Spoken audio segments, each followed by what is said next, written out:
Hey everybody, it's the American Samurai back again with another retro review. Today we're taking a look at the Max Fletcher cartoons. Is it a bird? Is it a plane? No!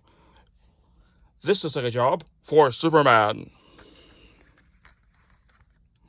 These are the Max Fletcher cartoons from the 1940s. With the voices of Bud Collyer and John Alexander. As Clark Kent and Superman and Lois Lane. So these are the voices of the radio. That were radio actors at the time, who are most people are familiar with from the radio shows as the voice of Superman in the cartoons. So that's pretty was pretty interesting. I've heard the radio shows. So what's interesting with that is actually Bud Collyer would actually change his voice. When he was speaking as Clark Kent, he used his normal voice, and then this looks like a job for Superman. He would actually deepen his voice and talk like this, which is something I think they would actually do in the 60s Spider-Man cartoon. I think only one actor actually would change his voice when he altered his pitch between Peter Parker and Spider-Man. This has 7 cartoons on there. Showdown, which has Spider-Man confronting a gangster who is using another one to impersonate Superman in committing crimes. The 11th Hour,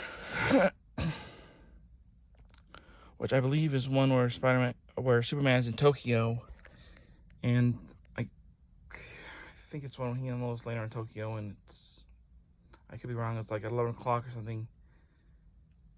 Every night at 11 o'clock, he goes and starts sabotaging the Japanese Imperial Forces war machine. It gets to the point when they kidnap Lois Lane and threaten if he does one more sabotage attempt, they'll kill the girl. But he's so busy doing sabotage, he doesn't realize that they will kill Lois Lane. Then we have Destruction Inc., where a munitions factory is being destroyed. And we find out the reason that it's actually being run by the racketeers. At the end of that, we find out that the security guard, Lois is able to realize the security guard is Clark Kent in disguise, but she's still not able to realize that Clark Kent is actually Superman. So yeah.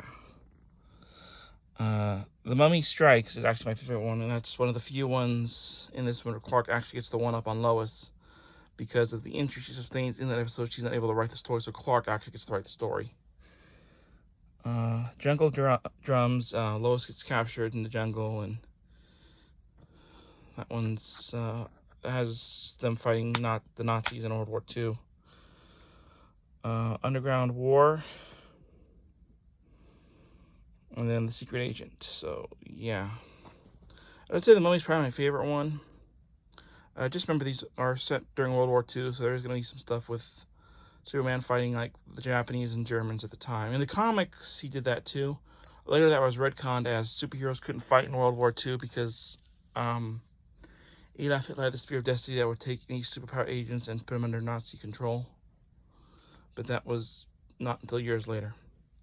So overall, I enjoyed this collection of cartoons, and I give it a 5 out of 5. Like I said, if you're going to watch some of this older stuff, just remember some of the stuff. It's going to be a little hard to watch, but just take it with a grain of salt. It is what it is at the times. So overall, I give it a 5 out of 5. Comment, subscribe, hit the bell icon for new. And like I said, if you're going to watch any one of these in particular, I like The Mummy Strikes. It's my favorite one. But I'm a sucker for Superman going up against monsters, and mummies are one of my favorites. So let me know if you've watched any of the Max Fletcher cartoons of Superman and what your favorite one is in the comments below. Alright, until next time, is it a bird? Is it a plane? No, it's the American Samurai. Comment, subscribe, hit the bell icon if you're new, and I'll see you next time for another retro review here on Bucky749.